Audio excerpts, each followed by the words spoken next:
अस्सलाम वालेकुम। Knowledge bundle में मैं आपकी होस्ट एक बार फिर आपकी खिदमत में हाजिर हूँ। इस वीडियो की जाने बढ़ने से पहले मेरे नए आने वाले व्यूअर्स से रिक्वेस्ट है कि वो मेरे चैनल को सब्सक्राइब करके बेल आइकन को दबा दें ताकि मेरे नए आने वाली वीडियो का नोटिफिकेशन आपको बर वक्त मिले।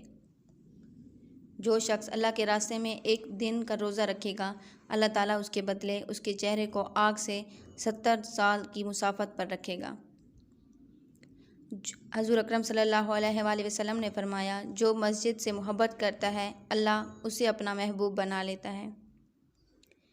हज़ूर अकरम सल्लल्लाहु अलैहि वसल्लम ने इरशाद फरमाया, अपने ईमान को ताज़ा करते रहा करो। अर्ज़ किया गया, या रसूल अल्लाह, हम अपने ईमान को किस तरह ताज़ा करें? इरशाद फरमाया, ला इलाहा इल्लल्लाह को कसरत से कहते रहा करो।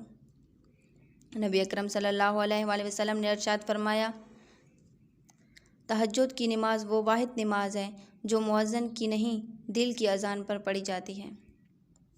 नबी अकरम सल्लल्लाहु अलैहि वसल्लम ने इरशाद फरमाया, क़यामत के दिन मुझसे लोगों में सबसे ज़्यादा करीब वो लोग होंगे जो मुझ पर सबसे ज़्यादा कसरत से दरूद पढ़ते हैं। रसूल सल्लल्लाहु अलैहि वसल्लम ने इरशाद फरमाया, अल्लाह ताला बंदे से राज़ी होता है जब वो खा कर अल्हम्दो पढ़ दे या पानी पीकर अल्हम्दुलिल्लाह कह दे, यानी सुबह या शाम किसी और वक्त के खाने के बाद।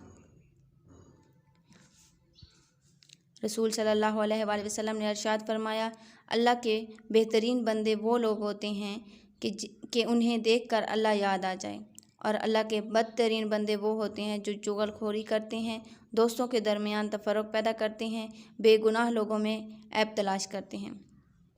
रसूल सल्लल्लाहु अलैहि वसल्लम ने इरशाद फरमाया, जिसने किसी मुसलमान की पर्दापोशी की, अल्लाह ताला क़यामत के दिन उसकी पर्दापोशी करेगा। आज तक के लिए इतना ही काफ़ी है। इंशाल्लाह एक नई वीडियो के साथ आपकी खिदमत में दोबारा हाजिर होंगी। तब तक के लिए अल्लाह हाफ़िज़।